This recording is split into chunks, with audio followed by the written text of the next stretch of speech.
Que Dieu nous bénisse. Je salue chacun de vous pour la grâce qui nous est offerte de nous retrouver encore ce matin.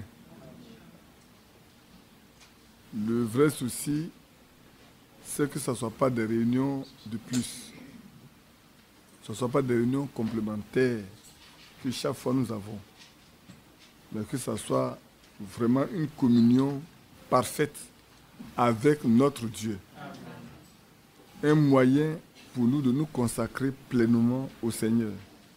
En ne regardant pas autour de nous, mais en fixant nos regards vers Jésus et Jésus seul. C'est important parce qu'aujourd'hui, les gens sont plus amenés à regarder aux hommes qu'à regarder au Dieu des hommes. Ça, c'est important de le souligner et de le dire afin d'encourager chacun de nous à plier continuellement ses genoux. Ce n'est pas un problème de groupe. C'est un problème individuel. Ce n'est même pas familial. C'est un problème individuel. Ça, c'est très clair. Nous devons le noter et le savoir. Alors qu'on chantait ce cantique, je pensais, la première fois où j'étais en France, dans la famille d'un frère, il y a un peu d'écho, hein, j'ai l'impression. Dans la famille d'un frère, il habitait dans un appartement, et puis il arrivait que nous chantions nos cantiques. C'est vrai qu'il est le seul noir dans l'appartement. Sa femme également, sa femme est blanche. Et puis, un jour, quelqu'un a dit une chose. L'un des blancs a dit, mais vos chants sont tellement reposants. Chaque fois que vous chantez ça, c'est comme s'il y a quelque chose qui apaise l'atmosphère et tout. Et j'ai fait cette même expérience-là quand le frère William était encore vivant. On était chez le frère Isaac, on habitait là. Un matin, on s'est mis à chanter des cantiques. Et le voisin est sorti chercher d'où venaient ces chants. Pour lui, c'est comme si c'était des anges qui chantaient. On était deux. C'est comme si c'était des anges qui chantaient. Et puis quand on a ouvert la porte, il est sorti, il a dit, c'est vous qui chantez ce matin-là? On a dit oui, il dit, mais nous on pensait que c'était les anges qui chantaient dans le quartier. Oui, apprenons à louer Dieu. Mais tout cela doit être précédé d'abord par une consécration réelle. Si on est vraiment consacré, alors notre adoration est véritable. On en parle les après-midi, c'est vrai. On continue de parler encore de l'adoration cet après-midi. Mais adorer Dieu, c'est d'abord connaître qui on adore. Parce que hier, je crois que j'ai dit encore hier, dimanche passé, on a passé notre temps à parler de la connaissance de Dieu. Ce matin, on va parler encore de la même connaissance avec deux aspects. Et puis, le risque de ne pas connaître Dieu. Qu'est-ce que cela apporte? Et tout. À ceux qui refusent de connaître Dieu. Et puis, on parlera également de la connaissance de la parole de Dieu. Qu'est-ce que la connaissance de la parole de Dieu apporte à ceux qui connaissent la parole de Dieu? Et qu'est-ce que cela apporte à ceux qui ne connaissent pas non plus la parole de Dieu? Parce que dans tous les cas, il y a deux aspects. Où tu connais Dieu, et tu marches avec lui, et tu lui obéis, et alors il marche avec toi, et il est toujours fidèle. Et il répond à tes cris, il répond à tes prières. Ou tu ne marches pas avec lui, et il t'a déjà rejeté. Et c'est important pour nous de le savoir. Frère Aladé, veux-tu t'élever pour prier pour la lecture de la parole, s'il te plaît? Bien-aimé Père Céleste, nous sommes comme à la source la haute. Donne-nous de boire de la bonne manière. Amen. Afin que notre adoration puisse être agréable à toi. Amen. Nous voulons aussi être comme dans la chambre haute. Oui, c'est vrai. Quand tu as donné cette instruction à tes disciples, ne vous éloignez point de Jérusalem. Oui, c'est vrai. Mais attendez la promesse du Père. Seigneur notre Père, ils ont eu confiance en toi. Ils savaient que tu n'es pas un Dieu qui ment. Non. Tu avais déjà accompli des choses que tu avais dit d'avance. Oui. Ils l'ont vu. Ils l'ont touché. Amen. Et ils savaient que, en restant pleinement dans l'obéissance, ils allaient recevoir la puissance du Père. Amen. Donne-nous d'être dans cette attente. Amen. Obéissant.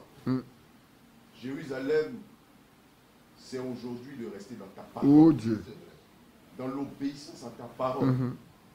Mais ils avaient les mêmes pensées, les mêmes sentiments. Oui. Que cela nous anime. Amen, amen, amen. Notre Dieu, nous voulons que nous venions ici en ayant le même objectif. Amen. Être remplis du Saint-Esprit. Oui, c'est vrai. Ils sont restés dans la chambre haute. Et la Bible dit, ils communiaient tous d'un commun accord. Que cela soit ici. Oui. Afin que la vie de Dieu soit pleinement en nous. Oui. Et tu as manifesté à la Pentecôte le Saint-Esprit. Amen. Seigneur, que la parole que nous allons entendre ce matin puisse être déposée dans nos cœurs. Oui. Afin que la vie de Dieu puisse être manifeste. Amen. Et que le témoignage soit vivant. Oui, c'est vrai. Bénis ton serviteur. Tu l'utiliseras certainement. Pas simplement au travers de sa bouche. Oh Dieu. Mais qu'elle tombe dans une bonne terre. Amen. Afin Amen. de produire la vie en nous. Amen. Au nom de Jésus-Christ. Amen. Amen. Que Dieu nous bénisse. Amen. Nous revenons à notre test initial de 2 Pierre 1. On va le lire comme toujours comme base parce que c'est là le contenu des éléments principaux dont nous parlions. Pour ceux qui nous prennent en chemin, nous prennent en cours, ils peuvent s'adresser à frère Thierry, les autres qui sont au fond là-bas, pour voir que on a commencé par la foi. Comme l'apôtre Pierre a dit, c'est des personnes qui ont eu la même foi, la foi de même prix qu'eux. c'est à ceux-là qui parlent. Autrement, ça ne servira à rien du tout. Si tu n'as pas la même foi que les Paul, les Pierre, les Jean, tu ne peux rien ajouter. Et donc, on a parlé de la foi, on a parlé également de la vertu, qui est la puissance, qui est la force, qui doit animer, que doivent posséder les croyants, les véritables. On l'a vu à travers ce que Dieu a fait dans la vie de Paul, de Jean, de Philippe et de tant bien d'autres. Et qu'il fait aussi dans la vie des croyants, parce qu'il a fait la promesse que ceux qui croiront et qui seront baptisés, les miracles les accompagneront. Et nous sommes sur la connaissance, et il faut ajouter la connaissance. Alors, nous savons tous que, frère, qu'on peut avoir la foi pour déplacer les montagnes, mais si on n'a pas l'amour, cela ne sert à rien. Or, nous savons bien que l'amour, c'est Dieu lui-même. Et la Bible dit dans Romains 5,5 que l'amour ne peut être répandu dans nos cœurs que par le Saint-Esprit. Alléluia. Amen. Ainsi donc, ce matin, nous poursuivons avec le fait d'ajouter la connaissance maintenant. On appelle la connaissance de Dieu. Il faut connaître qui nous servons, qui est le Dieu que nous servons. Beaucoup servent Dieu sans le connaître. Ils ne le savent pas. Et puis je crois que le soir on a parlé également de l'adoration où on a vu l'intendant de la reine d'Éthiopie. Cet eunuque-là qui est venu adorer et qui partait, qui lisait le livre d'Ésaïe, mais qui ne le comprenait pas. Pourtant, il est venu adorer. Et voilà qu'après avoir fini d'adorer, il lit les Écritures, mais il ne comprend pas. Mais Dieu l'aime. Et c'est ce qui est important. Dieu l'aime et Dieu le connaît. Dieu connaissant son cœur, Dieu sachant qu'il est fils d'Abraham, il n'a pas laissé comme autrefois. Il a dépêché l'un de ses serviteurs sur la rue de Gaza pour aller lui parler. Et c'est là qu'il a reconnu que Jésus-Christ est le Sauveur et qui est venu pour sauver ceux qui étaient perdus. Et là, quand il a vu, lui, il a dit, mais il dit à Philippe, mais voici de l'eau. Qu'est-ce qui empêche qu'il soit baptisé? C'est lui qui demande ça. Parce que dans son cœur, quelque chose s'est passé. Philippe lui a posé la question seulement si tu crois. Lui a dit, si tu crois, cela est possible. Il dit, mais je crois qu'il est le Fils de Dieu. Et les deux sont descendus dans les eaux du baptême. Et quand Philippe l'a baptisé et qu'il est sorti, le Saint-Esprit s'est emparé de Philippe et il l'a envoyé ailleurs. Mais lui, tout joyeux, connaissant l'Écriture, il est parti. Et désormais, ce n'est pas Philippe qui va l'instruire, c'est Dieu lui-même qui va lui donner l'instruction. Et c'est merveilleux de voir simplement que notre Dieu nous connaît, nous tous. Ils savent où nous habitons, ils savent les pensées qui habitent en nous, ils savent tout ce dont nous avons besoin. Et c'est tellement important de savoir que Dieu connaît toutes choses. Bien sûr, frères et sœurs. Et c'est vrai. Ce matin, nous allons continuer avec la connaissance. Mais on va parler de quelle connaissance maintenant? Nous allons parler de la connaissance de la parole de Dieu. D'abord, avant d'arriver à la connaissance de la parole de Dieu, je vais parler de ce qui arrive à ceux qui ne connaissent pas Dieu. Alors, nous prenons Romains chapitre 1. Et vous allez voir ce qui arrive à ceux qui refusent de connaître qui est Dieu. Et qui s'adonnent à une adoration qui n'est pas conforme à la volonté de Dieu.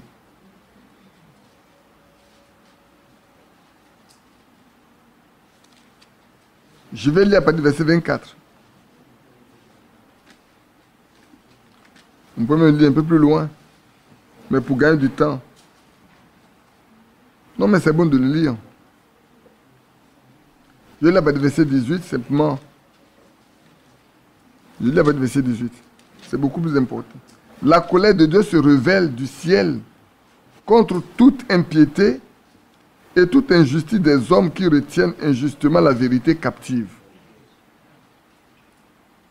C'est important. Que personne de nous ne retienne la vérité captive. Que personne de nous. Parlons autour de nous. Parlons de notre Seigneur autour de nous. Car ce qu'on peut connaître de Dieu est manifeste pour eux. Dieu le leur ayant fait connaître. Dieu ne s'est pas caché. Il s'est fait connaître normalement à tout le monde. C'est pour ça que dans toutes les langues, quoi qu'on adore beaucoup de Dieu, mais il y a toujours une place pour le Dieu invisible. Il a un nom particulier. Chez mes parents baoulés, on peut adorer les djers. Et puis quoi d'autre encore? Les onzi, on peut les adorer. Mais on n'y a même plus. Qui est le Dieu Tout-Puissant. Même s'ils n'adorent pas, mais ils savent qu'il existe. Et c'est pour ça que l'apôtre Paul, à Athènes, a trouvé une inscription, une adoration destinée à un Dieu inconnu. Ils avaient beaucoup de dieux, mais il leur dit, vous êtes très dévots, au point où vous avez même consacré un lieu à un Dieu qui est un Dieu inconnu. Mais c'est ce Dieu-là que je vous parle. Et je poursuis. En effet, les perfections invisibles de Dieu, sa puissance éternelle et sa divinité se voient comme à l'œil nu. Si quelqu'un est observateur, qui regarde la nature, il se rend compte que Dieu se voit dans la nature. Quand on voit les éclairs, lui avec le tonnerre qui accompagne, on se rend compte que Dieu est puissant, qu'il est véritable et qu'il est réel. Quand vous voyez un goudron ou bien une rue bien pavée, mais malgré tout, une petite herbe peut pousser à travers.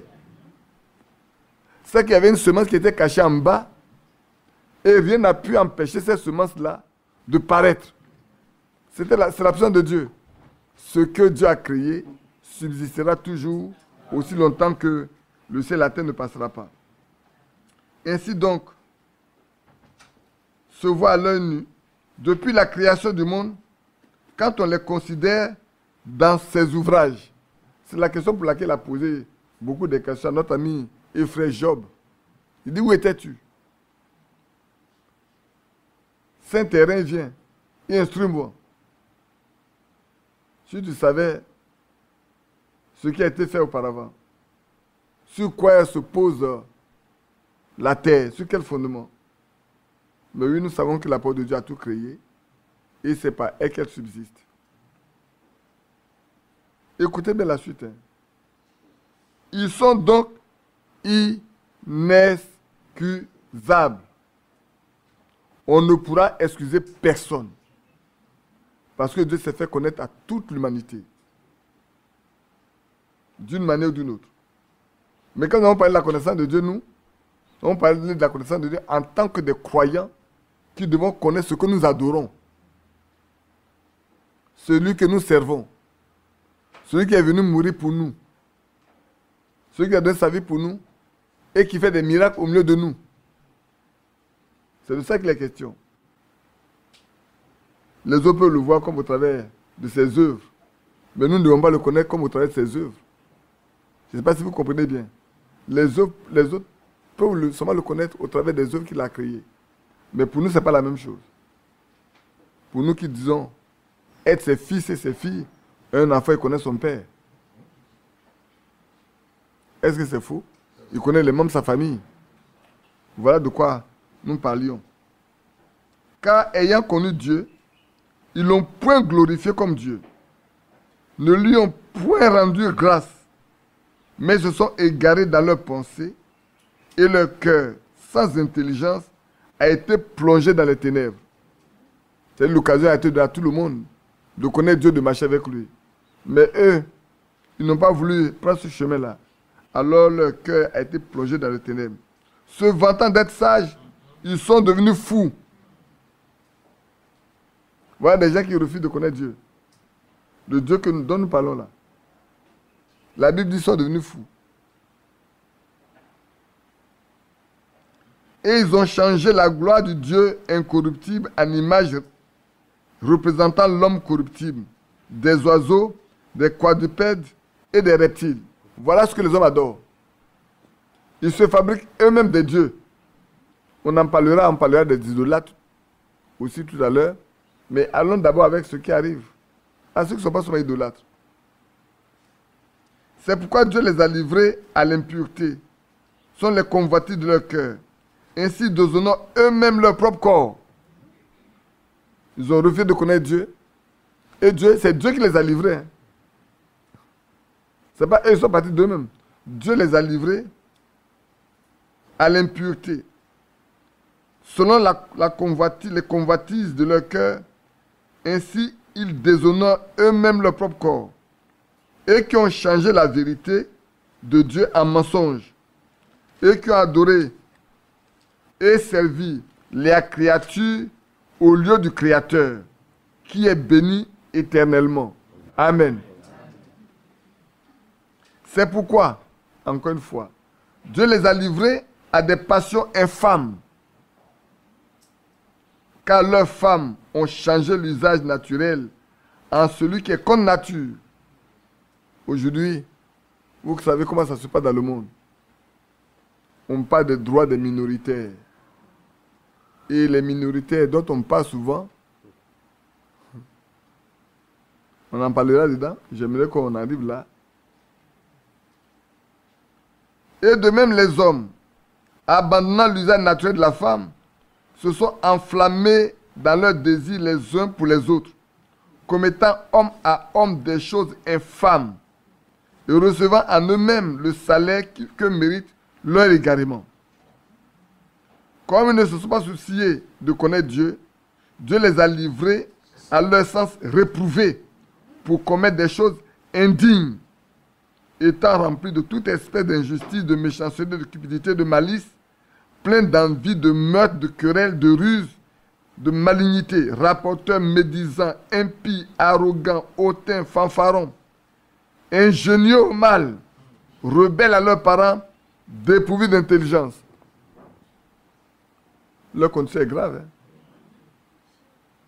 Vous voyez combien de choses on met à leur compte? Tout ce qui a mis à leur compte.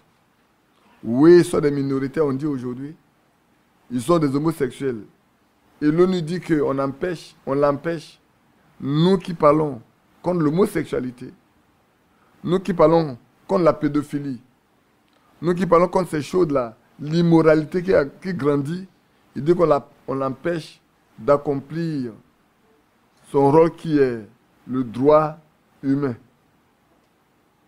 Et pour cela, il va falloir fermer les églises, donner une nouvelle Bible, dans laquelle on va supprimer tout ce qui peut l'empêcher d'accomplir ce pour lequel il a été créé. Mais les gens oublient que Dieu connaissait leurs pensées avant. Malheureusement. Ils oublient que Dieu savait qu'un jour viendra où ils seront dans cette situation-là. Mais pour vous, Dieu a préparé des choses meilleures. Mais pour eux, voilà les conditions, voilà la situation dans laquelle Dieu livre. C'est Dieu qui les livre. Hein. On a lu 3 fois le mot livrer. Il les a livrés, il les a livrés, il les a livrés. Parce qu'ils n'ont pas voulu connaître Dieu. Maintenant, si vous regardez également, frère, parmi ceux qui se disent croyants, quand les gens viennent à abandonner la parole de Dieu, la véritable parole de Dieu, Dieu les livre à leur penchant. Et ils adorent un autre Dieu que le vrai Dieu. Le mensonge remplit leur cœur. La méchanceté remplit leur cœur. Ils deviennent même des idolâtres. Ils adorent des humains sans savoir qu'ils adorent des humains. Et ça, que Dieu nous en garde. Amen. Que Dieu nous en garde. C'est important de le savoir. Ceux qui n'ont pas voulu connaître Dieu, ceux qui ont voulu ignorer qui est Dieu, voilà ce qui les arrive. Et on peut même aller un peu plus loin en lisant dans Jérémie. Prenez Jérémie. Je ne sais pas si c'est ici que j'avais voulu parler pour me proposer de parler de ça, ou bien de l'autre côté, dans l'adoration. Je crois que c'est là, mais les deux messages me semblent être tellement complémentaires qu'on peut passer de l'un à l'autre. Regardez bien dans Jérémie 7. Et vous allez voir des déclarations des femmes. Même si l'après-midi, on relira ces passages. Mais regardez les déclarations des femmes. Des hommes et des femmes qui ont connu le vrai Dieu. Que le Dieu de leur père a libéré de l'Égypte. Qu'il a planté lui-même dans cette terre dont on appelle la fois dernière une terre bénie. Une terre où coule le lait et le miel. Une terre dans laquelle on peut récolter une grappe de raisin que 2 hommes sont obligés de porter. Pas un homme, mais 2. Pour dire combien de fois cette terre-là est riche. Parce que Dieu l'a bénie. Alors, quand vous lisez dans Jérémie 7, permettez-moi de prendre les versets ailleurs que là où on était. Que vous après on va parler. On parle de Jérémie, ça va lire le verset 2, 10, 8, 10, non 2 à 4, 8 à 10, 18. Regardez ce que les femmes déclarent. Il y a à partir du verset 1. La parole fut adressée à Jérémie de la part de l'Éternel en ces mots. Place-toi à la porte de la maison de l'Éternel. Et là, publie cette parole. Et dites, écoutez la parole de l'Éternel, vous tous, hommes de Juda, qui entrez par ces portes pour adorer l'Éternel. Ainsi par l'Éternel des armées, le Dieu d'Israël, réformez vos voies et vos œuvres. Et je vous laisserai demeurer dans ce lieu. Ne vous livrez pas à des espérances trompeuses en disant c'est ici le temple de l'Éternel, le temple de l'Éternel, le temple de l'Éternel. Si vous ne réformez pas vos voies et vos œuvres, si vous pratiquez la justice envers les uns les autres, si vous n'opprimez pas l'étranger, l'orphelin et la veuve, si vous ne répandez pas en ce lieu le sang innocent, et si vous n'allez pas après d'autres dieux, pour votre malheur, alors je vous laisserai demeurer dans ce lieu. Voilà ce que le Seigneur donne comme conseil. Mais vous allez vous rendre compte qu'à partir du verset 8 et 10, les choses vont changer. Mais voici, vous vous livrez à des espérances trompeuses qui ne servent à rien. Quoi? Dérober, tuer, commettre l'adultère, jurer faussement, offrir de l'encens à Baal, aller après d'autres dieux que vous ne connaissez pas. Puis vous venez vous présenter devant moi, dans cette maison sur laquelle mon nom est invoqué. Et vous dites, nous sommes délivrés. Et c'est afin de commettre toutes ces abominations. C'est pas vrai? Un jour, quelqu'un est venu me poser la question aussi quand j'ai dit, frère, arrêtez vos réunions de prière dans les maisons. S'il doit y avoir des réunions de prière, ça doit être dans l'église. Et il est venu me poser la question. Je lui ai dit, vous adorez comme à Gilgal, comme à Silo, sur les montagnes. Et Dieu n'est pas là-bas.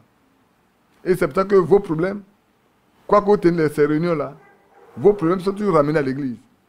Parce que si vous adorez le vrai Dieu là-bas, vos problèmes ne seraient jamais ramenés à l'église. Dieu vous aurait exaucé là-bas. Mais si il ne vous exauce pas là-bas, ayez l'intelligence pour comprendre que Dieu n'est pas avec vous dans vos lieux-là. Il s'est levé puis il est parti parce qu'il n'avait pas de réponse à me donner. Alors, le verset 18, regardons le verset 18.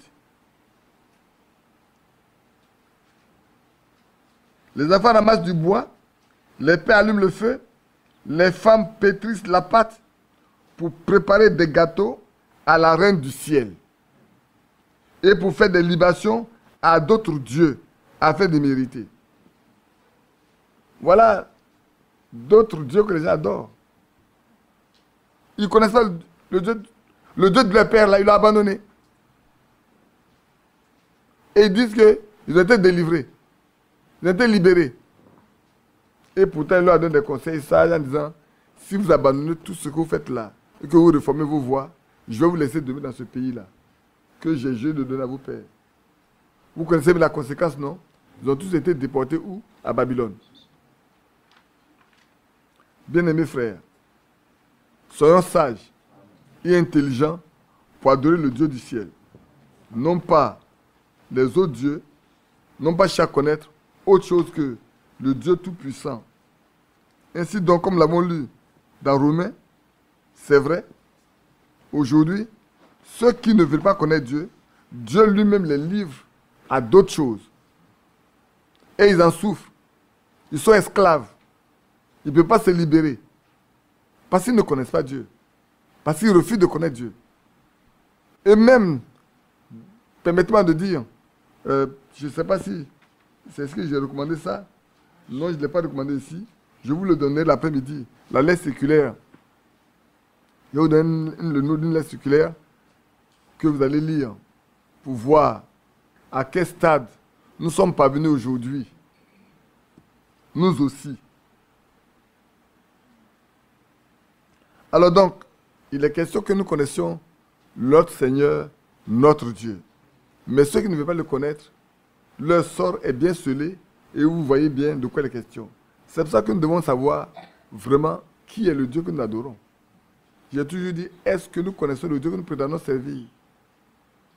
Ce mot-là, cette question, je la posais à tout moment. Est-ce que vous connaissez le Dieu que vous prétendez servir? Si vous ne le connaissez pas, cherchez-le. Cherchez-le. Que Dieu nous bénisse. Maintenant, revenons à la connaissance de la parole de Dieu. Pourquoi devons-nous connaître la parole de Dieu? On a vu pourquoi nous devons connaître Dieu. C'est ça, non? Maintenant, pourquoi devons-nous connaître aussi sa parole? Il doit y avoir une raison fondamentale de connaître sa parole. Parce qu'il nous l'a dit lui-même. Hein. Si on prend dans Jean, je sors quelques éléments. Je pouvais aller mais je voulais aller dans Jean. Je crois que c'est dans Jean chapitre 8, si je ne me trompe pas. Prenons Jean chapitre 8, verset 32. Après, je reviendrai sur d'autres passages que j'ai laissés de côté. Mais prenons dans Jean, parce que je veux qu'on aille un peu plus vite. Dans Jean chapitre 8, prenons le verset 22. Si il y a pas de verset 21, il dit, et il dit aux Juifs qui avaient cru en lui, si vous demeurez dans ma parole, vous êtes vraiment mes disciples. Ça, c'est le 31, ça, le 31. Vous connaîtrez la vérité, et la vérité vous affranchira. Or, nous savons tous que la vérité, c'est la parole. Sanctifié par la vérité, quand tu as la vérité, n'est-ce pas? Nous savons que la parole de Dieu est la vérité. Donc, quiconque connaît la vérité, il est affranchi de tout ce qu'il avait rendu esclave jusqu'à maintenant. Si quelqu'un ne veut pas être esclave des principes élémentaires du monde, il doit connaître ce que Dieu dit. Il doit connaître les ordres que Dieu a dit. C'est pour ça qu'il a dit, l'homme ne vivra pas seulement de pain, mais de toute parole qui sort de la bouche de Dieu. Sinon, qui est sortie de la bouche de Dieu. Quand Dieu parle, on doit prendre cela au mot. Et cela nous affranchit de toute forme d'esclavage. Ça nous libère. C'est vrai. Regarde l'apôtre Paul. Prenons le cas de l'apôtre Paul simple. L'apôtre Paul semblait bien connaître la parole. C'est pas vrai? Il semblait bien connaître la parole de Dieu. Il a été instruit au pied de Gamaliel. C'était un grand docteur. Mais il ne connaissait rien. Alors, si vous voulez bien, j'ai noté un passage dans, je crois que c'est dans Éphésiens ou dans Philippiens. C'est dans Philippiens 3. Vous allez prendre Philippiens 3. Regardez bien dans Philippiens 3. Allez voir la comparaison de ça, de l'expérience de l'apôtre Paul.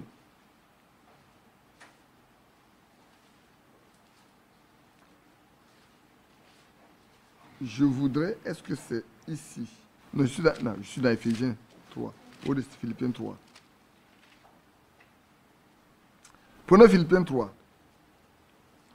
Je vais vous lire verset 4. Moi aussi, cependant, j'aurais sujet de mettre ma confiance en la chair. C'est-à-dire en ce qu'il est, en tant que Paul. Et il va donner sa carte d'identité. Si quelqu'un croit pouvoir se confier en la chair, je le puis davantage. Moi, circoncis le 8e jour, de la race d'Israël, de la tribu de Benjamin, hébreu, né hébreu, c'est-à-dire j'ai mère et père hébreu. Quant à la loi, pharisien. Quant aux zèles, persécuteur de l'Église, irréprochable à l'égard de la justice de la loi. Voilà sa candidature. Voilà son curriculum vitae. Il a tout déposé. Maintenant, vous allez voir la suite. Mais, ces choses qui étaient pour moi des gains, je les ai regardées comme une perte à cause de Christ. Et même je regarde toutes choses comme une perte à cause de l'excellence de la connaissance de Jésus-Christ. Vous voyez combien de fois il est beau de connaître notre Dieu? Il faut le connaître. Quand tu connais notre Dieu là, tout ce sur la terre là, tu n'y accordes plus d'importance. Ça n'a plus de poids pour toi. Ça ne veut pas dire que tu ne dois pas faire quelque chose, non. Tu dois continuer de vivre, de travailler, de te marier si c'est possible, de chercher de l'argent si c'est possible. Mais ton cœur ne doit pas s'attacher à ça. Parce que tu sais que cela ne t'accompagnera nulle part quand tu mourras. Et cela ne t'accompagnera même pas dans l'enlèvement. Parce qu'au jour de l'enlèvement, tu seras transmué. Tu ne pourras pas prendre un seul bagage.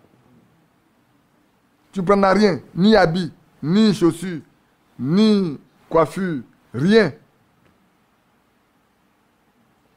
Si ton cœur est attaché à ça, tu restes sur la terre. Mais si ton cœur est détaché de tout ça, et que tu es attaché à Dieu, et que tu as la même nature que lui, ce jour-là, tu n'as pas d'effort à faire. Quand le temps va arriver, c'est automatique, ça va s'opérer simplement. Et tu ne vas même pas peser. Une femme pesable, plus lourde que toi. Tu vas monter sur la nuée pour aller le rencontrer dans les airs. Et tu vas voir tous les autres également qui ont la même nature que toi. Et ceux qui nous ont dévancés, qui vont ressusciter, qui vont avoir la même nature. Et puis voilà, nous portons ce corps glorieux, puis nous montons seulement à sa rencontre dans les airs. Et il continue. Hein. Et même je regarde comme toute chose ont une perte à cause de l'excellence de la connaissance de Christ. Mon Seigneur, pour lequel j'ai renoncé à tout. Je les regarde comme de la boue afin de gagner Christ. Et d'être trouvé en lui, non avec ma justice, celle qui vient de la loi, mais avec celle qui s'obtient par la foi en Christ, la justice qui vient de Dieu par la foi. Amen. Voilà ce que ça porte de connaître à la fois la parole de Dieu et de connaître Dieu. L'apôtre Paul désormais connaît le Dieu de ses pères, mais il a aussi la connaissance de la parole. Parce que si vous lisez quelques pages, je vais vous le lire simplement. Si je ne me trompe pas, ça donne dans Éphésiens. Éphésiens 3, il a dit: à cause de cela, moi, Paul, le prisonnier de Christ, pour vous, païens, si du moins vous avez appris comment je fais part de la grâce de Dieu qui m'a été confiée pour vous. C'est par révélation que j'ai eu connaissance du mystère sur lequel je viens d'écrire en peu de mots. En les lisant, vous pouvez vous représenter l'intelligence que j'ai du mystère de Christ. Il n'a pas été manifesté aux fils des hommes dans les autres générations, comme il a été révélé maintenant par l'Esprit aux saints apôtres et aux prophètes de Christ. Alléluia. C'est que aujourd'hui, le Seigneur révèle des choses cachées de tout temps. Il les révèle à ses enfants. Et ça donne de la connaissance véritable. Pourquoi on échappe à la mauvaise adoration? Pourquoi on échappe à ce qui n'est pas de Dieu? Pourquoi on échappe aux principes élémentaires que nos pères nous ont donnés? Même les principes élémentaires des religions. Alors, donc ici, la connaissance de la parole de Dieu nous donne la possibilité d'être affranchis de toute forme de lien, de toute forme de domination, de toute forme d'esclavage. Celui qui connaît, il connaît la parole de Dieu là. Il ne peut pas accepter ce qui n'est pas de Dieu. Des doctrines étrangères, il ne peut pas les accepter. Là, je vais revenir là-dessus tout à l'heure. Oui, la connaissance de la parole de Dieu vous protège contre les séducteurs. Ça, c'est écrit dans Timothée. Si vous voulez qu'on aille le lire, je crois que c'est dans 2 Timothée 2.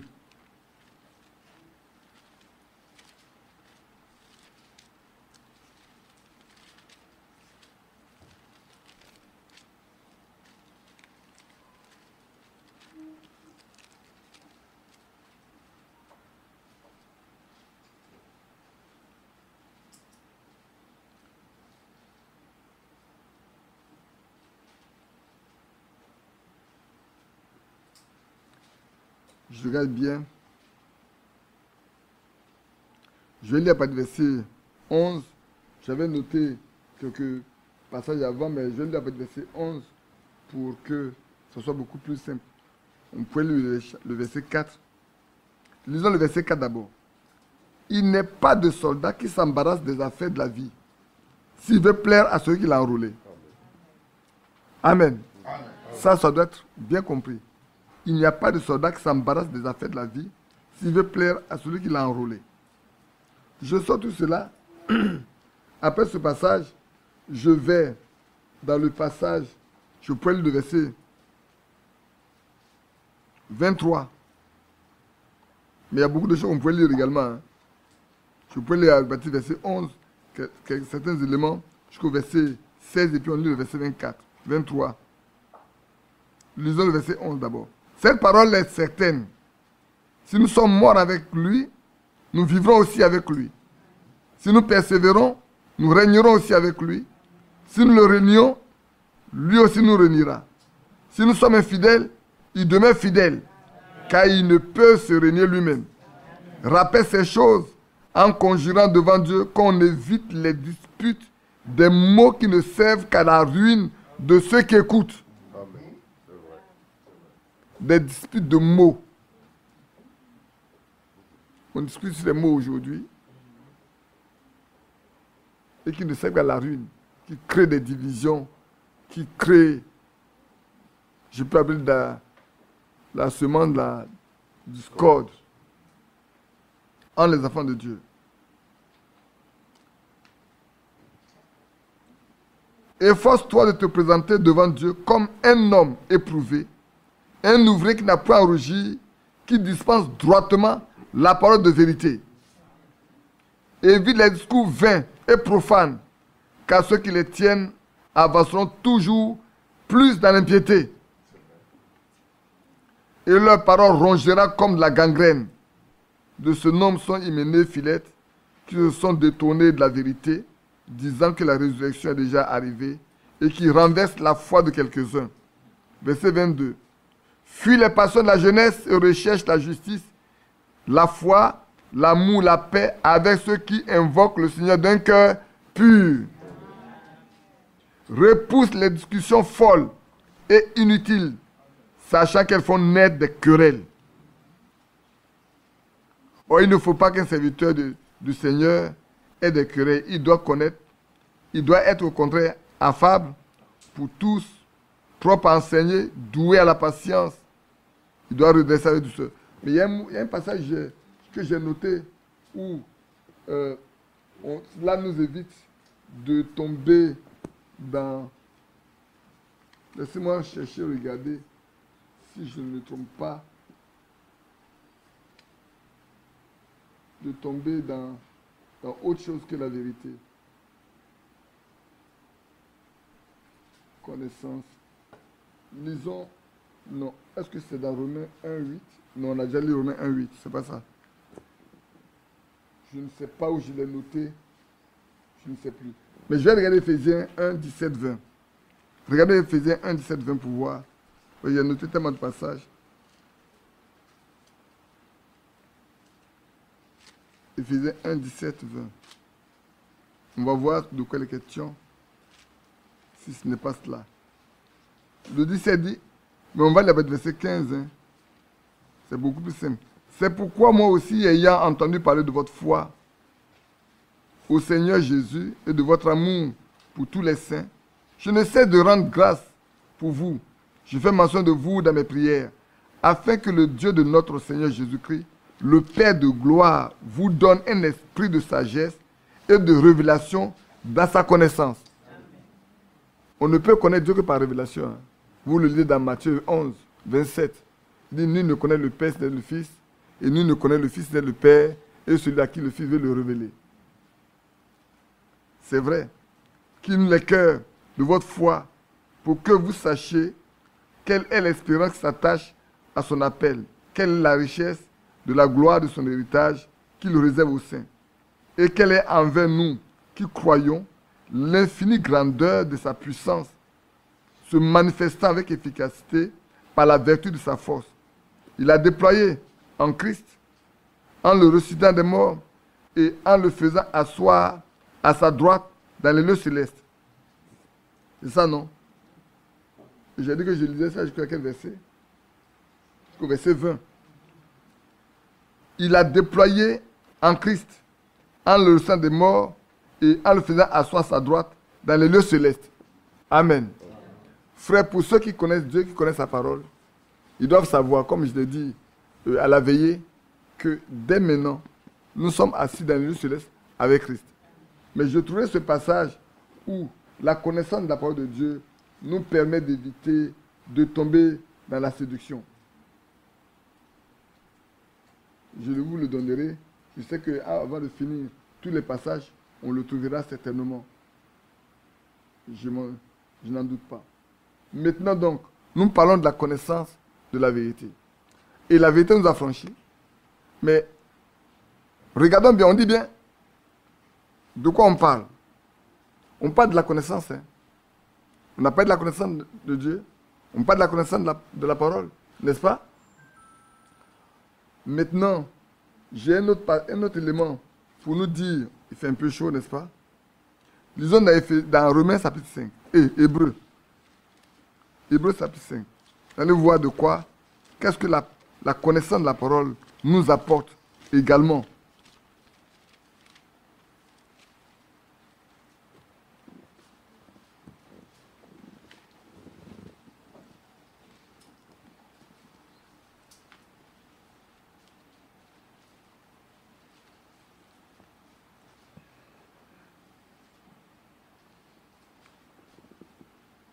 La connaissance de la parole, on va l'appeler verset 1, 11.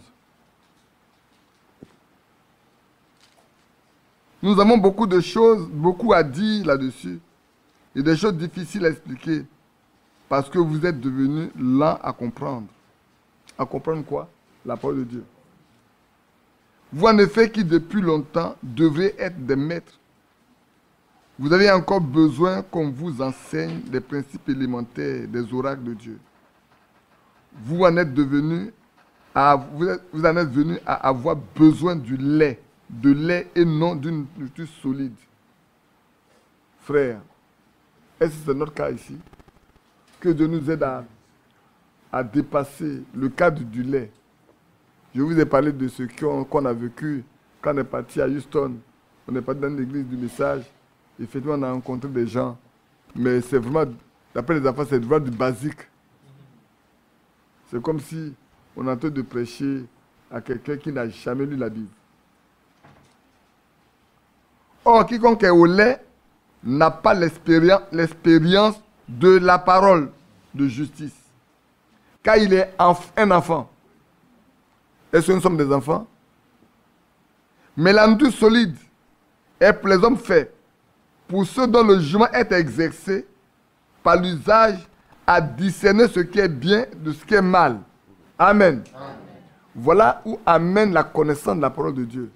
Celui qui connaît la parole de Dieu peut discerner ce qui n'est pas de la volonté de Dieu.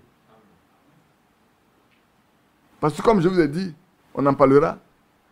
Le premier élément que Dieu nous a donné pour connaître sa volonté, c'est sa parole. Si tu ne connais pas la parole de Dieu, tu ne peux pas connaître la volonté de Dieu dès le départ. Ce n'est pas possible. Donc, il est important pour chacun de nous de connaître la parole de Dieu, frère. De lire, de méditer, de prier. Surtout que nous, qui sommes à la fin des temps, Dieu a décidé de nous donner quelque chose pour nous préserver des fausses doctrines. Pour ne pas que nous marchions sur la trace des religions. Et ça, c'est important. Mais ça n'est possible pour toi que si tu connais ce que Dieu a donné. Si tu n'as pas de connaissance, tu ne peux pas être ferme. Ça me revient toujours, mais je ne sais pas dans quel verset biblique j'ai lu ce passage-là.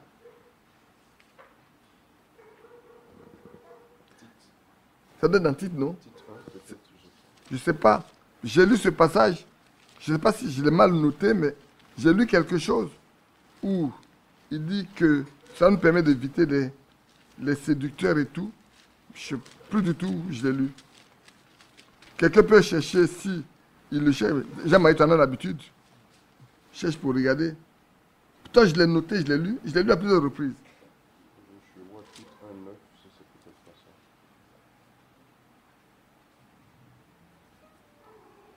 ça. Je regarde Tite 1:9, non, des œuvres selon le dessein de la grâce de Dieu. Non, ça c'est Timothée. Tu vois, souvent on est dans un passage, on pense qu'on est dans le vrai alors qu'on est autre chose. Tite 1:9. Oui, c'est vrai. Voilà. Que Dieu te bénisse. Dieu a pas dit verset 6. Exhorte de même les jeunes gens, aide modéré, te montrant toi-même à tous égards un modèle de bonnes œuvres, et donnant un enseignement pur, digne. Mais si tu ne connais pas, comment tu peux donner un enseignement qui soit pur et qui soit digne? Vous savez, il y a la maman d'Adou Yalambe, je vous en ai parlé. Elle ne sait pas lire. Mais elle a reçu le Seigneur parfaitement. De sorte que vous pouvez aller chez elle, dites ce que vous voulez, mais en elle, il y a quelque chose qui lui dit, c'est vrai ou c'est faux. Quand c'est faux, elle te dit, monsieur, ce que tu as dit là, je comprends, mais dans mon cœur là, ça ne passe pas. Mon cœur n'accepte pas ce que tu dis. Donc c'est que ce n'est pas Dieu qui t'a envoyé. Elle n'a jamais lu la Bible. Elle n'a jamais été à l'école. Mais elle a cru. Elle dit, dans mon cœur, ce que tu dis là, mon cœur n'accepte pas. C'est que ce n'est pas Dieu qui t'a envoyé. Il faut partir.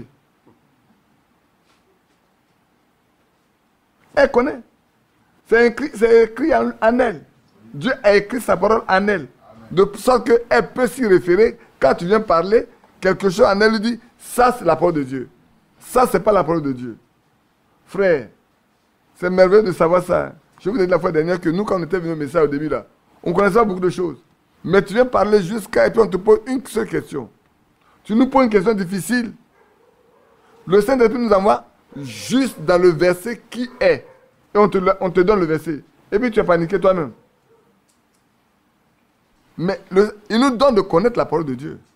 Aujourd'hui, il y a deux manières de servir Dieu. Vous marchez par la révélation, ou vous marchez par la connaissance pure. On peut enseigner par la connaissance, comme on peut enseigner par la révélation de la parole. Et vous voyez que dans les deux cas, l'apôtre Paul a utilisé les deux manières, comme l'apôtre Pierre.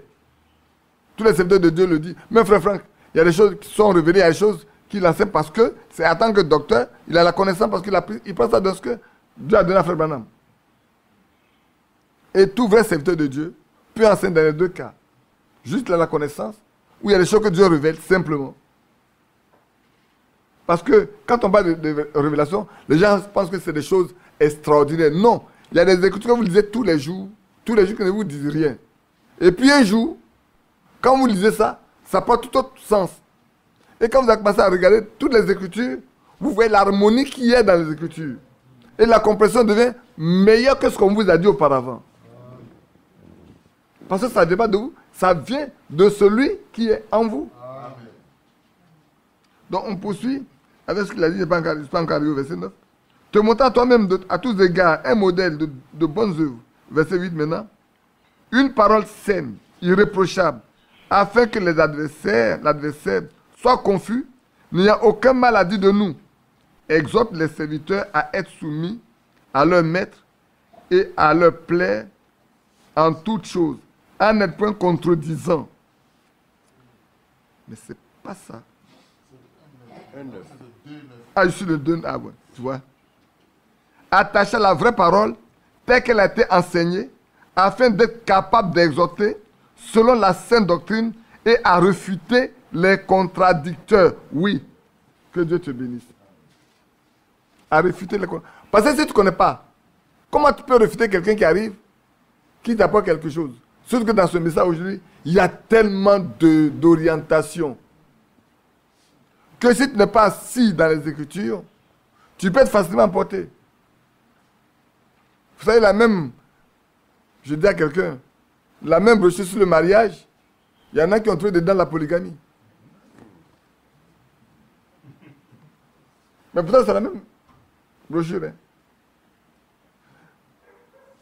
Dans la Bible, tout à l'heure, j'ai lu des gens qui ont enseigné que la résurrection a déjà eu lieu. Mais c'est la même Bible qu'ils avaient tous. L'Ancien Testament, ils avaient tous ça. Ce que les apôtres ont dit, mais ils ont trouvé là-dedans un moyen de dire que la résurrection a déjà eu lieu. Cependant, l'apôtre Paul était très clair. La résurrection n'a pas encore eu lieu. Quand elle va avoir lieu, voilà les conditions dans lesquelles elle va avoir lieu. C'est décrit. Mais aujourd'hui encore, il y en a qui disent que la résurrection a eu déjà lieu. Pour certains, le millénium a déjà eu lieu. Même pour certains, le millénium a déjà eu lieu.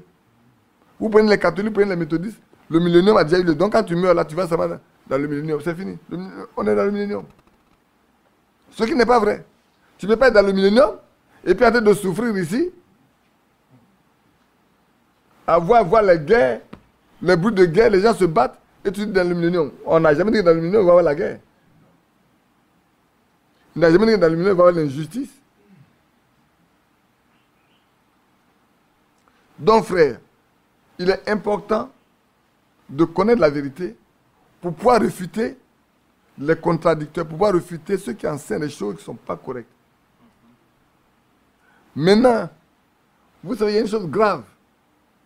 Quand on ne connaît pas la vérité, parce que, notez bien, nous sommes obligés d'ajouter la connaissance. Hein. Si on n'ajoute pas la connaissance, dans la connaissance, on n'a pas de la connaissance de Dieu. Et on parle de la connaissance de la parole de Dieu. Maintenant, allons-y dit dans Osée 4. Vous allez voir. Pourquoi il est important pour chacun de nous. Ne pensez pas que c'est pour les hommes seuls. Hein, la connaissance là, vous devez l'avoir aussi.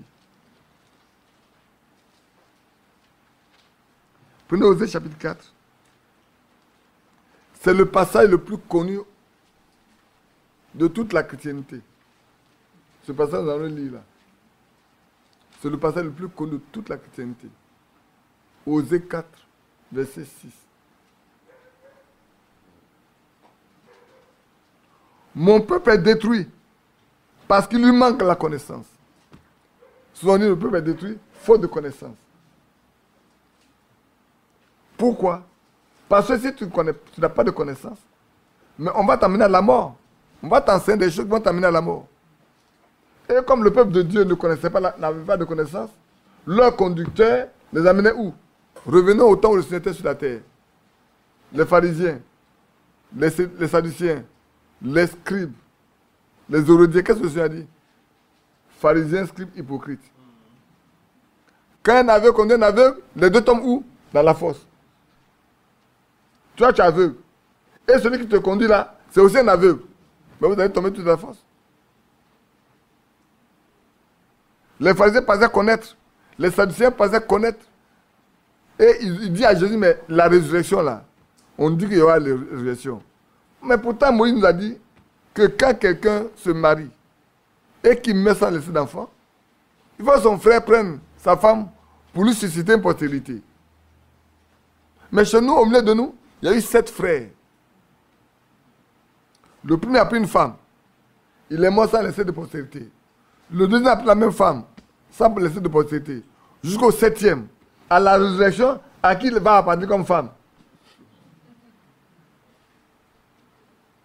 Le Seigneur de leur répond que les enfants de ce monde ne comprennent pas les choses de Dieu. Que vous devez savoir qu'à la résurrection, on ne donnera plus quelqu'un en mariage. Ils sont comme des anges. Amen. À la résurrection, là, il n'y a plus de mariage. On ne parlera plus de mariage. Le mariage, là, Dieu l'a institué ici-bas quand il a créé l'homme. À la création, il dit, multipliez-vous, remplissez la terre, produisez selon votre espèce. Quelqu'un va me dire, est-ce que c'est vrai? Vous voulez qu'on le lise? Oui. Dans Genèse 2.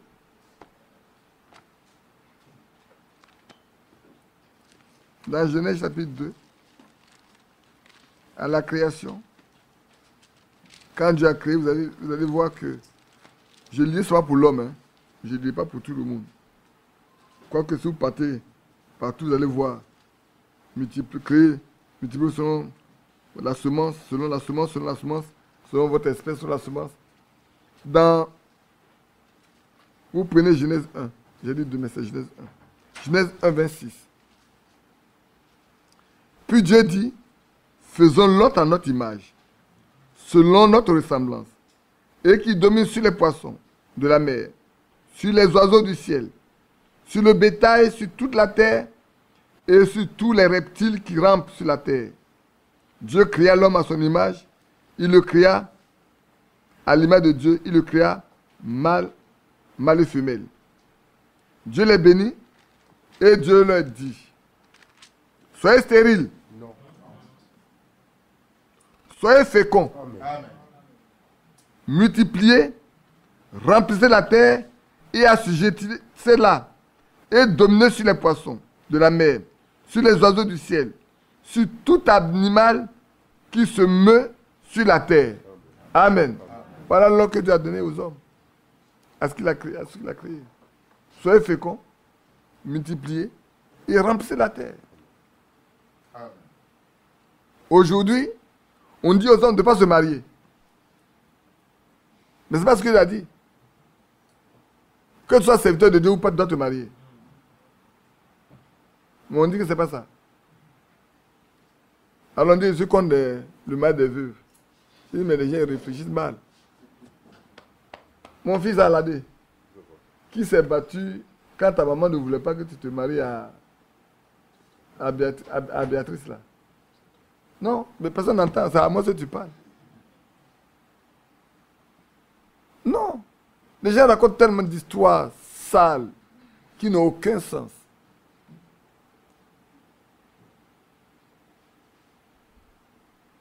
Béatrice avait déjà payé son mari.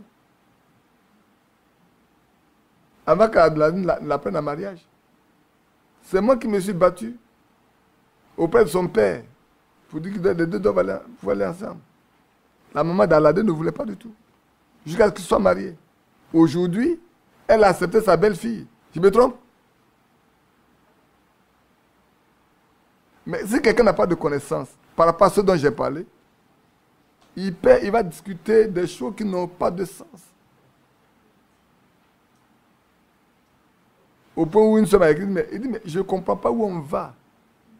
J'ai écouté tout ce qu'on t'a dit là, mais je ne sais pas où on va aujourd'hui. Sœurs, frères, ayez la connaissance de la parole de Dieu. Amen. Cela vous affranchira des dominations. Oui. Cela vous affranchira de la fausseté, de la tromperie. Connaissez la parole de Dieu. Elle vous affranchit. Vous connaissez la parole de Dieu? Vous ne mourrez pas. Mon peuple meurt faute de connaissance, par manque de connaissance, le peuple meurt. Il parle de quelle mort? La mort physique? Non, la mort spirituelle. La mort spirituelle, c'est la séparation avec Dieu. Si tu n'as pas été instruit correctement, tu vas aller dans une voie qui va te séparer de Dieu. Tu vas te séparer de Dieu. Et on arrive à un stade, frère, où nous devons, ça fait chaque fois que j'insiste, je fais exprès, pour faire mes sûrs.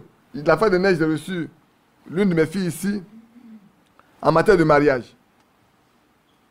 Et puis, le jeune homme, c'est mon fils, je ne sais pas s'il est là ce matin, lui aussi il est reçu, je ne dis pas son nom.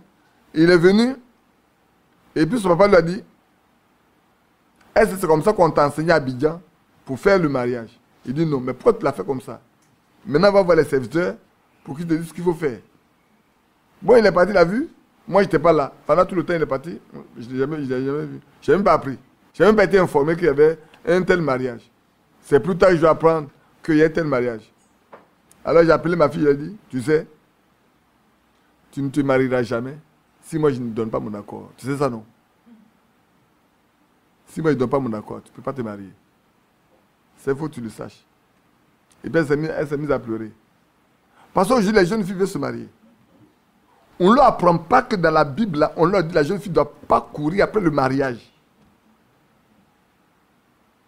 Quand on vient te parler de mariage, jeune fille, il faut savoir que c'est un cas de mort. Tu es en danger de mort. Le mariage là, c'est pas quand vous partez porter robe blanche par là à la mairie. Moi, le jour où je me mariais là, ma femme n'a pas porté de robe blanche.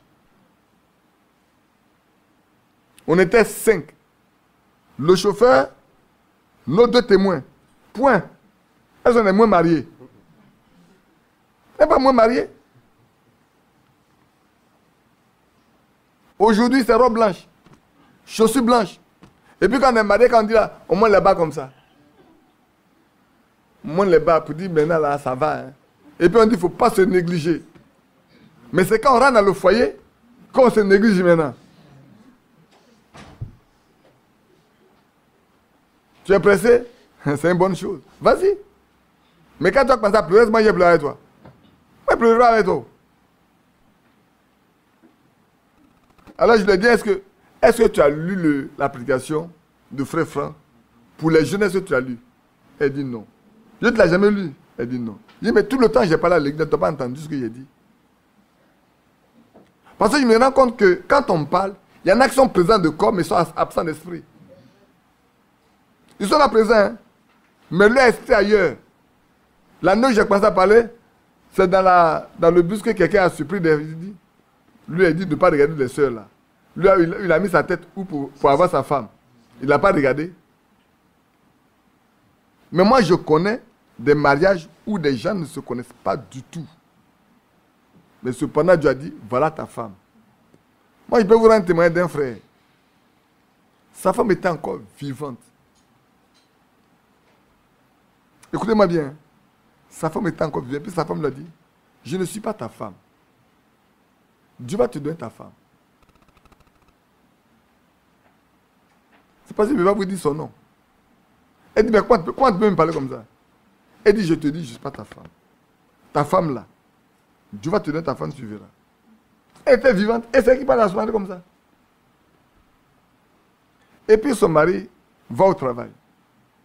Au moment où il s'en va prendre son transport encore par le travail, il va lui dire, retourne-toi et regarde derrière. Il se retourne, il voit une soeur qui arrive. Il dit, c'est celle-là ta femme.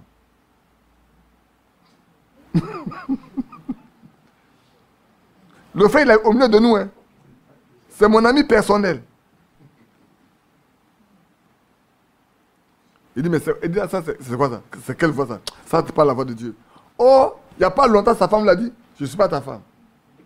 Et la semaine qui suit, la voix lui dit, voilà ta femme. Non. Il va y prie. Parce que ça, pour lui, c'est une convoitise, c'est pas normal. Et puis, c'est pas de Dieu. Quelques mois après, la femme tombe malade. Sa femme tombe malade. Sa femme tombe malade. On fait tout jusqu'à... On doit l'amener à l'hôpital. Le jour où on doit l'amener à l'hôpital, c'est cette soeur-là qui va venir prendre la femme pour aller à l'hôpital. Cette femme-là, qu'on lui dit sa femme-là, c'est elle qui vient l'aider à prendre sa propre femme à l'hôpital. Il va la déployer à l'hôpital. Ils font tout et puis il va au travail. Le soir qu'elle arrive, il trouve la sœur là, avec l'un des pains de sa femme, attaché. Et la voix lui dit, c'est ta femme. C'est quoi ça? Qu'est-ce que cette histoire-là? Quelle est cette histoire qui m'embête depuis longtemps? Et puis qui ne me quitte pas? Ma femme est malade, je vais voir ma femme. On me dit, c'est ma femme. Je vous raconte une histoire réelle. Si le jour où le frère est là, je vais vous le présenter. Il va vous raconter ça lui-même. Je vais aller jusqu'au bout. de toutes les expériences par lesquelles on est passé, lui et moi, sur ce cas-là. Allez voir. Et puis, on fait tout à l'hôpital, la femme meurt. Pour finir, sa femme meurt.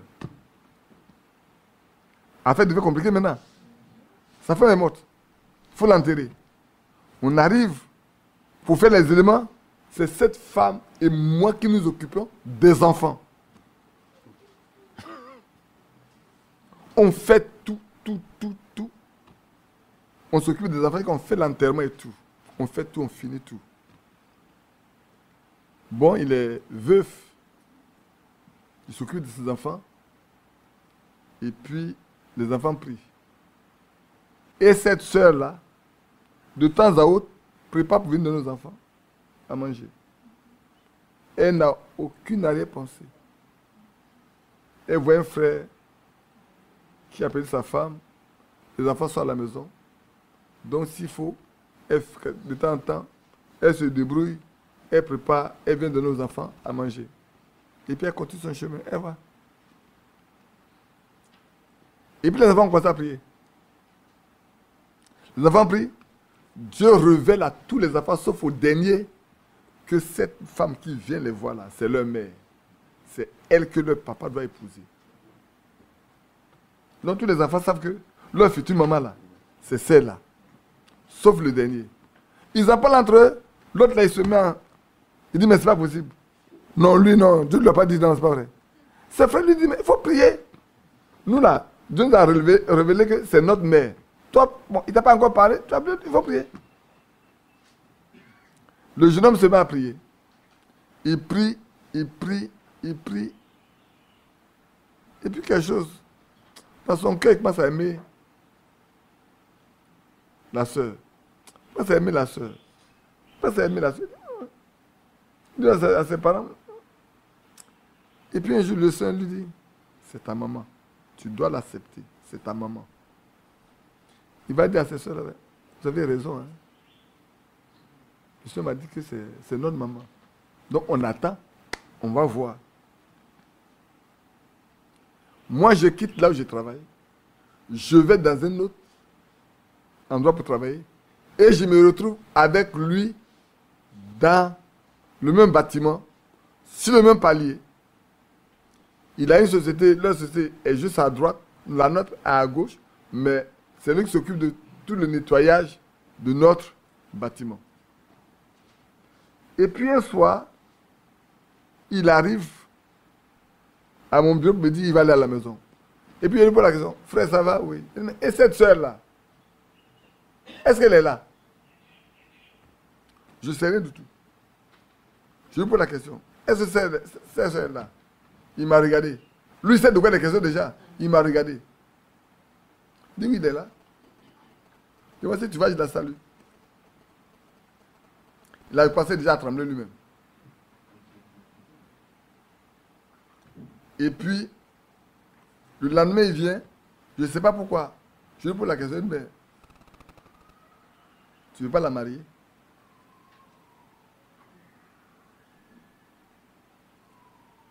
Il a hésité, puis il est parti. Et puis, je ne sais pas ce qui s'est passé. Je me suis mis, il y a un poteau qui est dans mon bureau. Le jour, là, en ce temps-là, j'étais à mon 3e jour de jeûne. Et puis, il dit, Seigneur, si c'est sa femme, que tu me l'amènes ici, et que je donne des instructions précises pour qu'il aille la prendre comme sa femme. Sinon, qu'il parte à la maison, ça va venir me voir. Puis, je m'assois et continue de travailler. À 17h pile, il se pointe à ma porte. Je lui dis, te lève, tu vas la prendre comme ta femme. Car Dieu te l'a donnée. Ah! Je n'étais pas là quand Dieu lui a parlé. Je n'étais pas là quand Dieu a parlé à ses enfants. Mais je donne des instructions précises qu'il doit la prendre comme sa femme. Il sort là. Il dit, lui, il ne peut pas la prendre comme femme. Qu'est-ce qui arrive à tout le monde là? Il descend, c'est une femme païenne qui va lui parler. Il avait dit, Bado, Joseph, viens.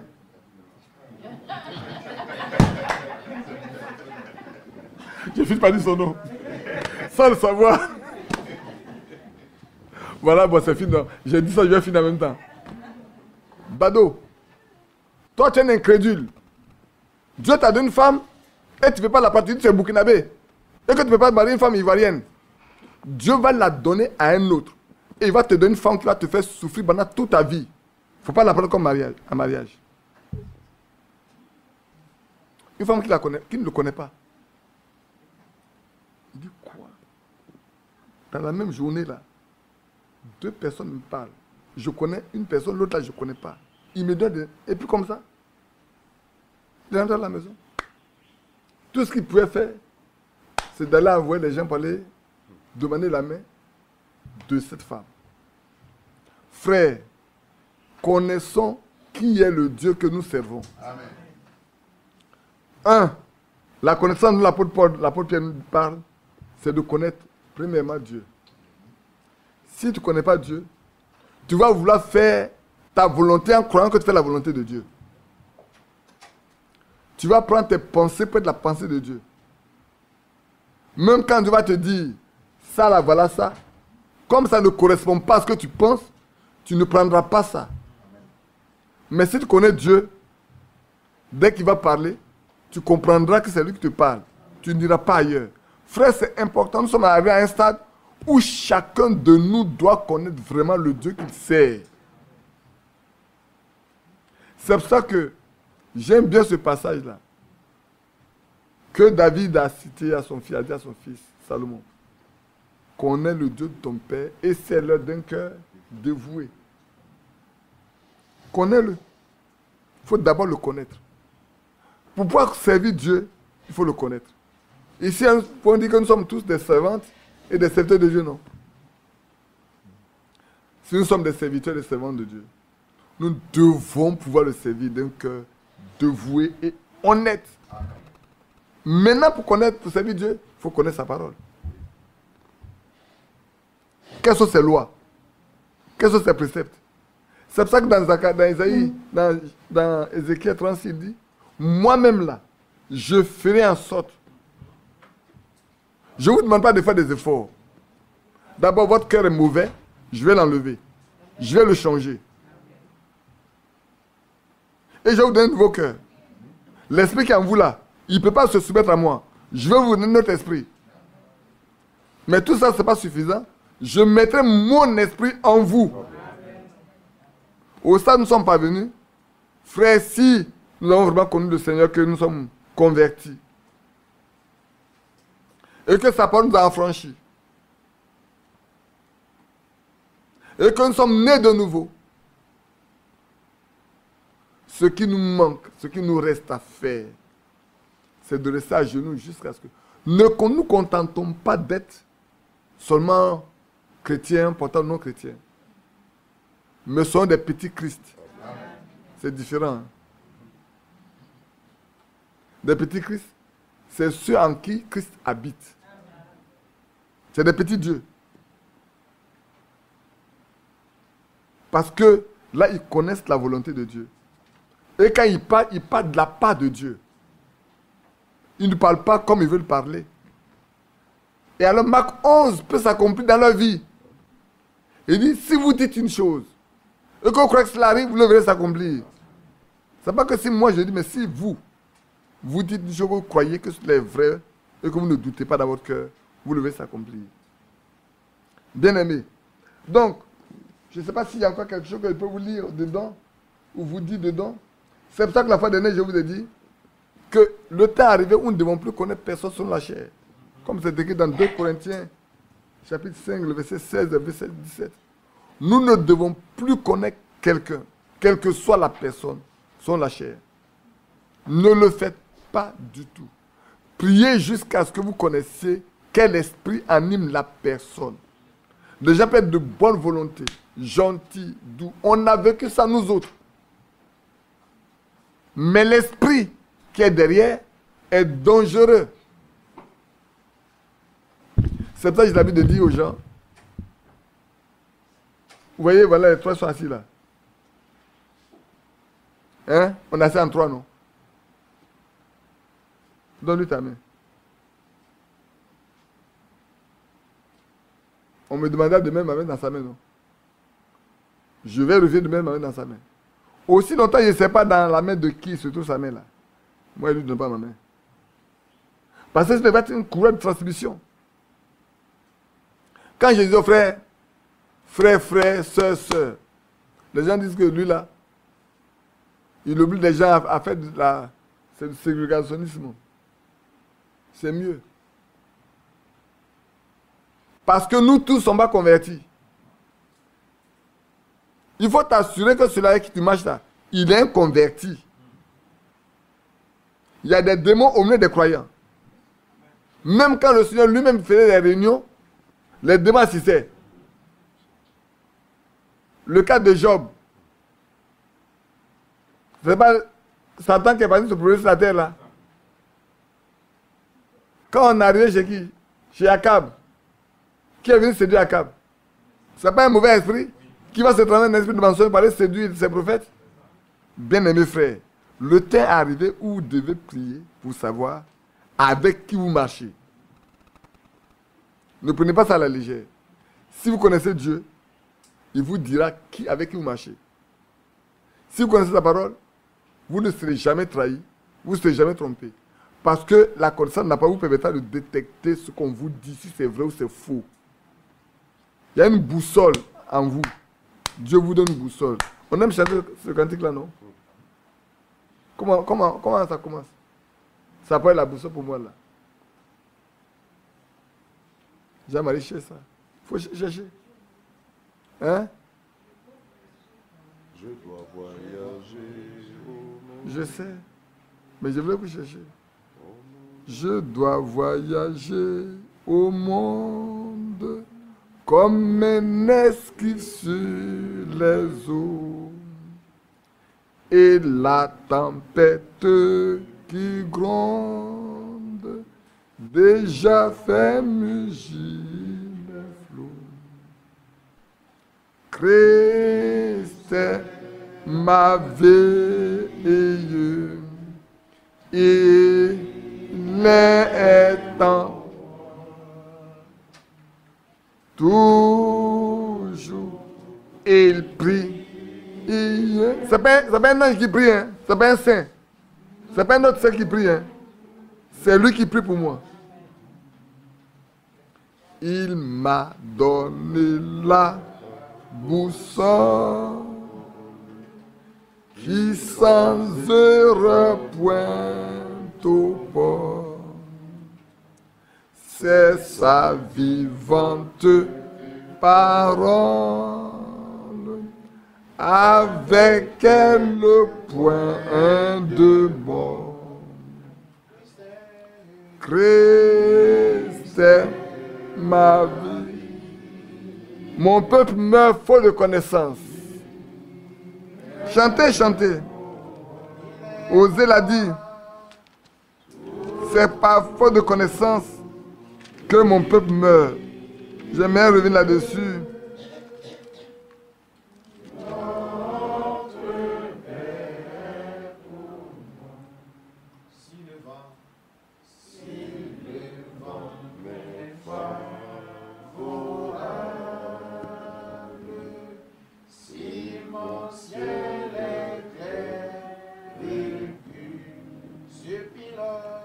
Ce pilote charitable me dit veille, rien n'est sûr. Christ est ma vie, il est mon roi. Toujours il prie. C'est le dernier. Notre Père pour... Je reviens sur mon Osée 4, 6. Mon peuple est détruit parce qu'il lui manque la connaissance. Puisque tu as rejeté la connaissance, je te rejetterai. Tu seras dépouillé de mon sacerdoce. Puisque tu as oublié la loi de ton Dieu, j'oublierai aussi tes enfants. Ah oui. Frère, souvent on ne lit pas posément ce qui est écrit. De sorte qu'on ne voit pas la gravité des choses, des actes qu'on pose. Mon peuple est détruit parce qu'il lui manque la connaissance. Parce qu'il ne veut pas se laisser instruire. Parce qu'il ne veut pas que je l'instruise. Parce qu'il ne veut pas que je lui parle. Parce qu'il ne veut pas écouter ma voix. Mon peuple est détruit. Et puisque tu as rejeté de la connaissance, tu as rejeté et la connaissance de Dieu et la connaissance de sa parole, comme tu as rejeté les deux, qu'est-ce qui va t'arriver? Je vais te rejeter aussi. Et je vais te dépouiller. Je vais te ôter tous tes ornements. Je vais tout enlever. Je vais t'enlever mon sacerdoce. Savez-vous que nous sommes tous des sacrificateurs, non? Un vrai croyant est un sacrificateur. Parce qu'il a fait de nous des sacrificateurs pour son Père. C'est écrit dans l'Apocalypse, non? Chapitre 5. Oui, frère. Et si tu ne veux pas, mais tu s'appelles sacrificateur. Tu es dépouillé. Vous savez, les sacrificateurs, on les habille. Hein? On habille les sacrificateurs. Avant qu'ils rentrent dans le temple, là, ils sont vêtus. Et comme tu veux pas être sacrificateur, mais tu seras dépouillé de la sacrificature. Mais pire, puisque tu as oublié la loi, c'est sa parole. Puisque tu as oublié la loi de ton Dieu, j'oublierai aussi tes enfants. Ce n'est pas toi seulement que j'abandonne. Hein. Même tes enfants seront oubliés. Il n'y aura plus de bien pour eux, il n'y aura plus de mou, il n'y aura plus de nourriture pour eux. Il n'y aura plus de repos pour eux, il n'y aura plus de paix pour eux. Bien-aimés, c'est le temps de prendre garde. Quand la parole de Dieu est dans notre maison, que nous parlons toujours à nos enfants, nous leur disons à tout moment, ils vont grandir avec. Même si demain ils veulent faire ce qu'ils veulent faire, mais il y a quelque chose qui est inscrit dans leur cœur. Je vous ai toujours donné beaucoup d'exemples dans ma jeunesse, dans ce message. Vous savez, moi, je n'ai pas fait beaucoup de religion. Hein. Ce matin encore, il dit, si j'ai connu le message, c'est parce que Dieu m'a appelé d'avance. D'abord, il m'a appelé à le suivre. Il m'a dit, abandonne, tu viens sur moi. Je n'appartenais à aucune religion. Je ne connaissais rien de la religion. Quand il m'a dit, abandonne, tu viens sur moi. Et plus tard, j'ai rencontré mes amis d'Assemblée de Dieu, avec qui j'ai flirté, parce que je n'ai pas pris de baptême là-bas. Jusqu'à ce que je rencontre le message. Et quand il y avait des problèmes, je lui ai demandé, Seigneur, je vais te dire une chose. Tu m'avais dit de venir te suivre. Pas de venir suivre un groupe, ou de venir suivre une religion. Si jusqu'à demain matin, je n'ai pas de réponse, il n'y aura plus de Dieu dans ma vie.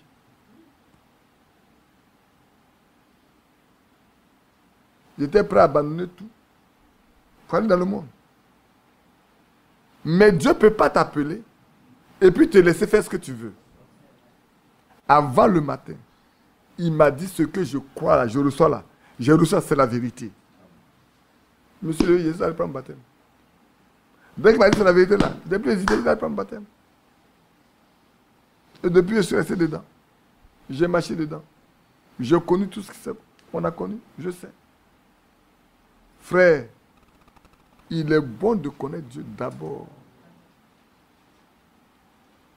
Et j'ai toujours lu, au début j'ai lu beaucoup de choses qui m'ont permis d'être assis. C'est pour ça que j'ai élevé les enfants comme je dois les élever. Oui. Il y a un monsieur qui a élevé son enfant. Jusqu'à l'enfant a grandi. Et puis l'enfant commence à vivre une vie sale. Il saute la clôture. Et puis il part. Et son père a découvert que l'enfant saute la clôture. Qu'est-ce que vous aurez fait? Nous aujourd'hui, qu'est-ce qu'on aurait fait? On aurait pu l'enfant là, le battre jusqu'à cause de notre propre témoignage là. Là, le battre. Là, dit à l'enfant, viens. Avant de partir la nuit, tu me réveilles. Je vais t'ouvrir la porte. Tu vas, quand tu viens, tu sonnes. Je vais ouvrir pour que tu rentres. Est-ce que nous, on a accepté aujourd'hui? Vous pensez qu'il n'aime pas son fils? Mais il ne peut pas le changer. Il ne peut rien faire. Il dit qu'avant de partir, tu m'appelles. Tu frappes à ma porte. Je vais ouvrir la porte là. Je vais ouvrir ta partie. Quand tu viens, tu sonnes. Il ne faut pas sauter. Parce que je ne veux pas qu'on tire sur toi pour te tuer. Tu viens, je vais ouvrir pour toi. Tu vas rentrer. Tu vas dormir, c'est chez toi. Donc le matin, quand l'heure arrive là, la femme vient frapper à la porte de son père. Son père vient ouvrir la porte. Il part. Au moment où il arrive, il sonne. Il va ouvrir. Mais vous pensez que quand la femme part là, le papa va dormir? Non. Il se met à genoux. Il dit, Seigneur, je ne veux pas que mon fils meure dehors. Fais-moi grâce. Je ne veux pas qu'il meure dehors. Fais-moi grâce. Il reste là jusqu'à ce que la femme vienne sonner. Et puis il se lève.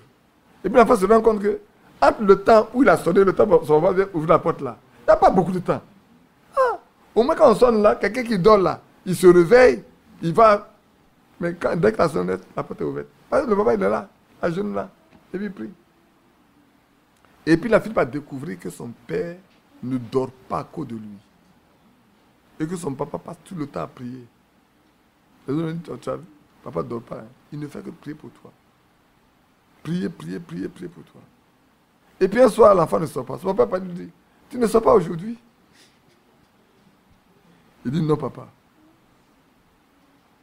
Bon, je peux aller dormir alors. Il dit, oui. Non, il ne va pas se coucher. Le jour suivant, tu ne sors pas aujourd'hui? Non papa. Je peux aller dormir? Oui. Dimanche arrivé, tout le monde s'est apprêté par l'église. Il s'est apprêté. Il est parti prendre sa vieille Bible. Il s'est mis devant. Amen. Et il a donné sa vie au Seigneur. Il y a un autre. Son père, sa mère sont morts. Il n'a pas cru. Son père ne l'a pas vu croire, sa mère ne l'a pas vu croire. Les deux sont morts, l'enfant est resté. Il est parti jusqu'à... Et puis un jour. C'est pour ça que je vous dis toujours, à amener les enfants à l'église. Et puis un jour là, l'enfant arrive à l'église. Les responsables de l'église qui connaissent bien l'enfant étaient surpris de voir l'enfant arriver à l'église. Semer dans le cœur des enfants. Semer la vraie parole, la vraie semence là. Semer ça. Depuis leur jeunesse, semer. Ne vous fatiguez pas de semer. L'enfant est fatigué du monde. Donc, il arrive, les serviteurs le regardent. Il est assis, il participe au culte jusqu'à la fin. Les gens pensaient qu'il allait se lever parler à la maison. C'est pas aller parler à la maison. Hein. Quand tout le monde a fini, il dit, je vais vous voir. Non. Les gens l'ont reçu. Qu'est-ce que tu as nous dit? Je suis venu me repentir pour tout ce que j'ai fait. Je vais donner ma vie au Seigneur. Je suis fatigué du monde. J'ai goûté à tout. Il n'y a rien dedans. J'ai fatigué mon corps pendant tout le temps. Mon père et ma mère ne m'ont pas vu croire. Je vais aller les rejoindre aussi. Et il a pris son baptême et il n'a jamais pu manquer d'aller au culte. Il est mieux. Il est même meilleur que ceux qui sont restés dans l'église pendant tout le temps. Parce que lui, il a goûté le monde, il est fatigué. Donc il peut savoir à qui il veut appartenir, avec qui il veut marcher. Il a fait un choix. On ne l'a pas obligé. Lui là, il est meilleur que beaucoup d'enfants qui étaient là depuis des années qui portent. Quand il est venu, son comportement a changé, sa vie a changé. Il est meilleur. Tout le monde a vu son progrès. Ce monde est l'aurore. Ce monde est l'aurore. Quand le soleil luit. Quand le soleil luit. Et ce monde encore. Lorsque vient la nuit, Dieu fait faire éclore la fleur et le fruit. Bon courage, ami. Bon courage.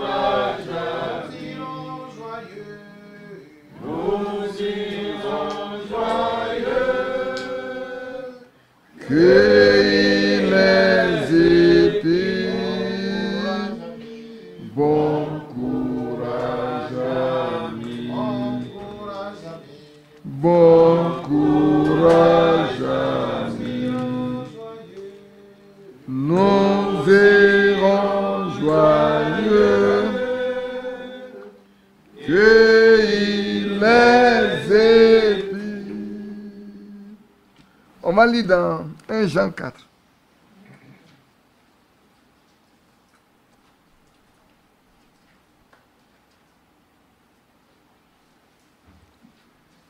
Bien-aimés, n'ajoutez pas foi à tout esprit, mais éprouvez les esprits pour savoir s'ils sont de Dieu, car plusieurs faux prophètes sont venus dans le monde.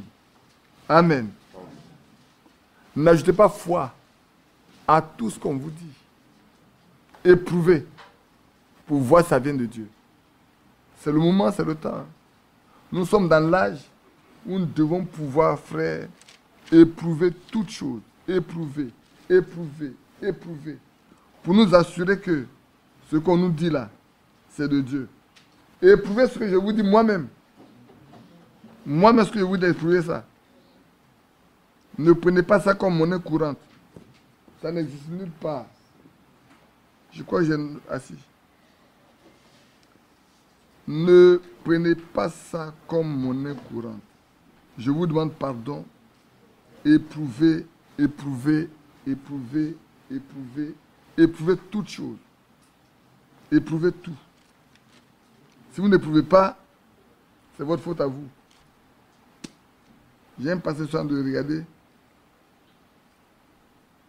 le verset 17 de 2 Pierre 3. Si je ne sais pas, parce que c'est la dernière écriture qu'on va lire. Je suis en train de regarder. Il y a un passage que je cherche, mais c'est que quand quelque chose me trotte comme ça dans la tête, c'est qu'il est quelque part.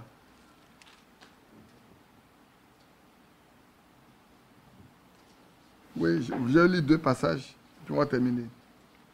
Vous donc, bien-aimés, qui êtes avertis, tenez-vous sur vos gardes, de peur qu'entraînés par l'égarement des impies, vous ne veniez à déchoir. 2 Pierre 3, 17.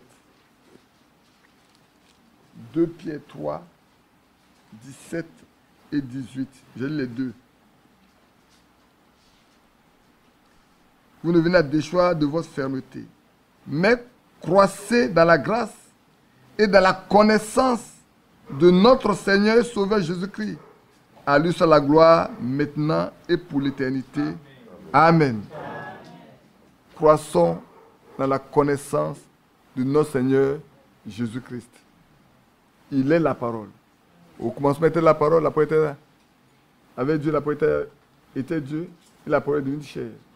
Dans 1 Jean chapitre 1, verset 14. C'est pas vrai? Il a dit, je suis le chemin, la vérité et la vie. C'est lui qui est la vérité. La vérité, c'est un homme. Et puis, je lis ce passage pour terminer avec vous. C'est vrai qu'on est tous dans le même temps. Que Dieu soit loué. 2 Corinthiens 2.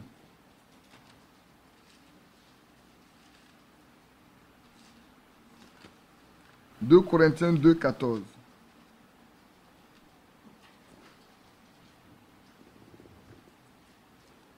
Je lis jusqu'au verset 16.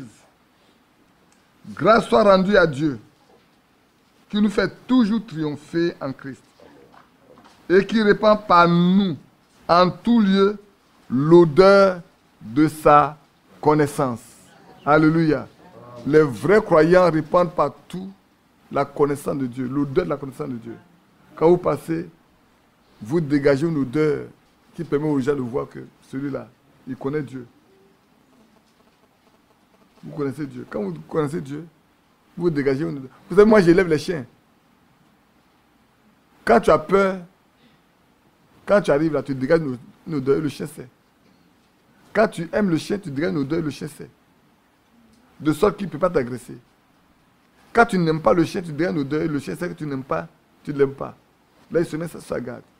Et c'est comme ça que le chrétien est. Le chrétien, un vrai chrétien là, il a une odeur. Les démons savent. Quand tu passes là, on dit ce coin est dangereux, faites attention. Il y a quelqu'un qui vient de passer ici là. Quand on portait un parfum, on dit, vous avez l'habitude de porter un parfum, quand on parle, il est passé ici, ce monsieur est passé ici, c'est son parfum. Ah, cette dame est passée, c'est l'odeur de son parfum. Nous sommes en effet pour Dieu le parfum de Christ, parmi ceux qui sont sauvés et parmi ceux qui périssent. C'est grave, hein? Amen. Est-ce que vous comprenez bien? Je reprends. Nous sommes. On peut dire, je suis. Chacun de nous va répéter cette phrase-là. Je suis en effet pour Dieu le parfum de Christ parmi ceux qui sont sauvés et parmi ceux qui périssent. Chacun de nous doit être une odeur. Il doit être pour Dieu. Chacun de nous. Hein.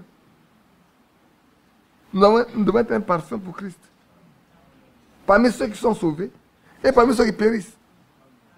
Parce que tous ne vivront, tous ne croiront pas. Aux uns, nous donnons une odeur de mort, donnant la mort. Aux autres, une odeur de vie, donnant la vie. Amen. Et qui est suffisant pour ces choses, si ce n'est Christ. Amen. C'est lui qui est suffisant pour les choses. Frères et sœurs, votre vie, votre attitude, votre comportement vont être un scandale pour certains, alors que cela va être un encouragement pour d'autres. Pour ceux qui sont sauvés là, c'est un encouragement.